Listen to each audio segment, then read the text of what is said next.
And joining me now to discuss matters arising over the U.S. presidency is Kutis Adigba. Good to have you join us. Thanks for having me. A lot has happened in the space of one day in the United States. Things we never imagined we could see in that advanced democracy. For example, the invasion of the Capitol. We've seen cabinet members now calling for invoking the 25th Amendment. Help us understand, break all of this down for us in terms of the legal and political perspective to this. Oh, well, the 25th Amendment simple is the council, the federal council coming together to say the president is incapable of doing his job, and so he should be removed from office.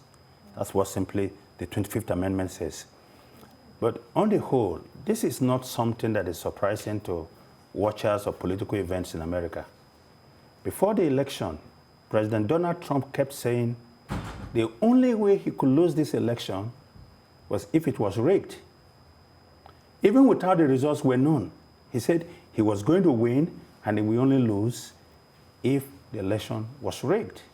Of course, if you understand how difficult it is to rig election in the US, you don't have a centralized election, no one election. You have 50 states conducting 50 elections. And they declare their winners from their counties and then to the state level. And the results are collated by networks. That's why you don't have like a central INEC, like we have in Nigeria here, declaring results and say, oh, A is the winner or B. You have the networks collating the results from different states and then making a pronouncement as to who has won the election. Now, the problem is that this president kept saying, I didn't lose the election. On the night of election, the results were trickling in. He addressed the press and declared himself the winner. And so when the results eventually came out, he couldn't accept the fact in his alternate reality that he lost this election. Now, he has problem with 5 states. Arizona. I would really, because of our time, I just have to quickly interrupt you. Yes, okay. As we see Republicans turn against him now, we saw that that statement by Lindsey Graham. We've seen a lot of Republicans come out to say they're against what happened at the Capitol Hill. But do you think that we're going to see 3 parties going forward in the U.S., Democrats, Republicans, and the Trump party, because simply he has the base? Trump has no party. Trump just snatched part of the Republican base, the working class in America, those who are anxious about the direction of the country.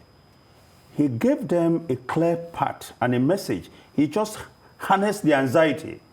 A white man right now in America is afraid. He doesn't understand what is going to happen to his culture because of immigration.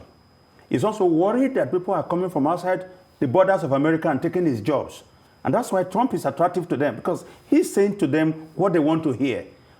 America is for Americans. So we're going to stop them from coming in. We're going to stop the countries from taking advantage of us.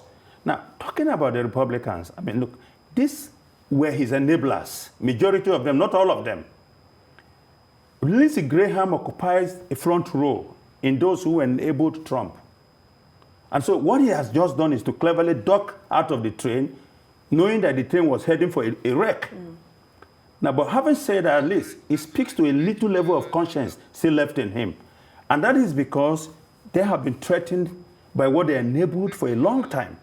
You know, they kept trumpeting the idea that the election was rigged, it wasn't fair and free, just because Trump in certain states. I just wish we could go on, but because of our time, we'll have to leave it there.